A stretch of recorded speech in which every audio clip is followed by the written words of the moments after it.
Well, hey guys, it's time for my first discussion video ever. And I had a video planned, and then I watched Sylvia's On Being a Millennial video, and I had lots of thoughts, and lots of feelings, and lots of ideas, and things to say. And rather than leaving a novel comment on her video, I thought I would just make my own video as a response. That's the thing we do, right? Remember on like really old school YouTube where you had like video responses underneath the original video? Why is that not a thing anymore? I don't know.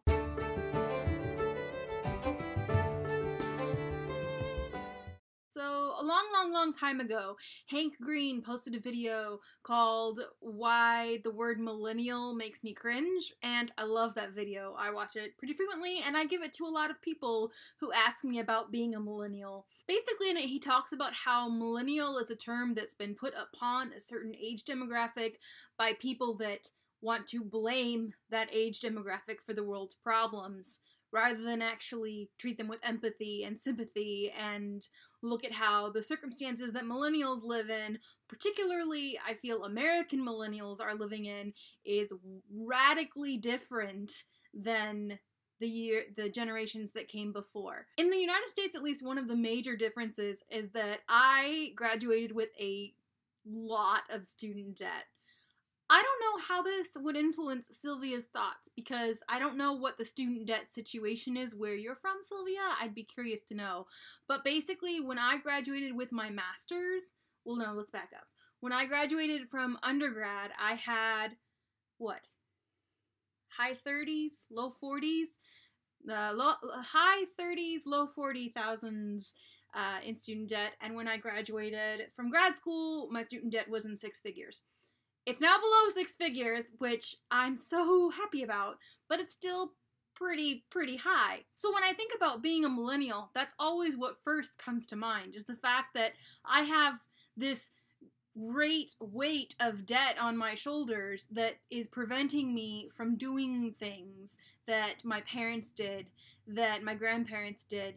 And that combines with like widespread inflation, with no raise in wages, increased living expenses with not, proportional increases in wages.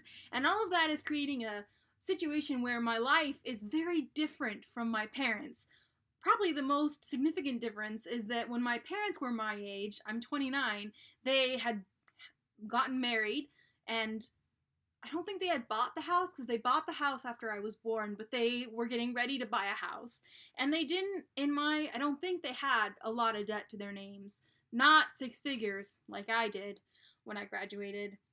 So when I think about my dreams and what I wanted for my life as a child, there's this bitterness that happens, because how can I do the things I wanted to do when I have to pay off my loans?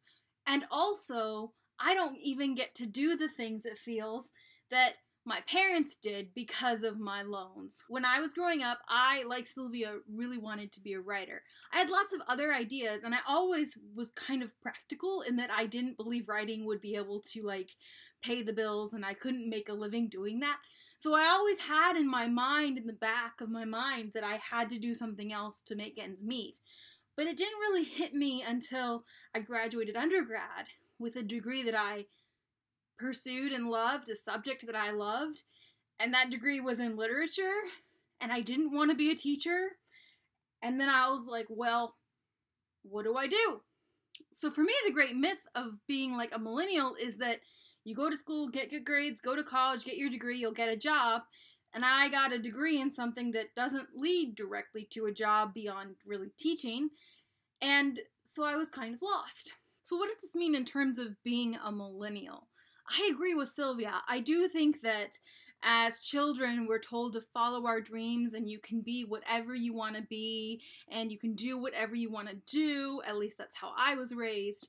And that the opportunities, the world is your oyster, it's wide open, follow your dreams. Because my own personality is one of practicality, I didn't buy into it necessarily. I was like, that's a nice idea, but writers rarely make a good living, and I have no interest being a starving artist, so I've got to figure something else out. And I think that that perspective is something that perhaps challenges a bit what Sylvia was saying, because I don't think, Sylvia, I don't think you can't follow your dreams and do what you want to do, but I think that the challenge comes from understanding that following your dreams doesn't necessarily have to be related to financial stability or financial success. That your dream could be writing, but does it have to be writing in a way that allows you to like make a living? Because when I realized pretty early that I loved writing and I always wanted to be a writer, but I realized that maybe that wouldn't be financially stable, I adjusted my dream and I said, well, I want to write. I don't want to lose that aspect of my personality, but if I'm not interested in making my living doing that, what else can I do? And that led me ultimately to pursue other paths. And I sidestepped into the career that works best for people that like to read and write but don't want to be writers, or at least they need more stability, which is that I'm a librarian. I also have to acknowledge that I'm on the older end of millennials. I'm 29, and I just got I just was promoted to a full-time position, so I'm more financially stable than I was. And in looking back at my mid-20s, particularly between undergrad and grad school, because I didn't go directly to grad school after undergrad, there was a lot of disenchantment with life, because it's like I have a college degree and I'm supposed to be doing all these things and being successful, and I'm living at home with my parents waiting tables. What am I doing? And that was not a fun period in my life, but I also learned a lot about myself, and when I went back to grad school, I was really motivated to make sure that I was doing what I needed to do to be able to get a job. But I do think it's possible to follow your dreams. I think that that's not a lie. I don't think that it's something that they did wrong when they raised us. But I think that following your dreams needs to be something that doesn't necessarily tie to your finances. Your dream could be something completely different. Or, I mean, if your dream does lead to financial success, yay, hooray, lucky you.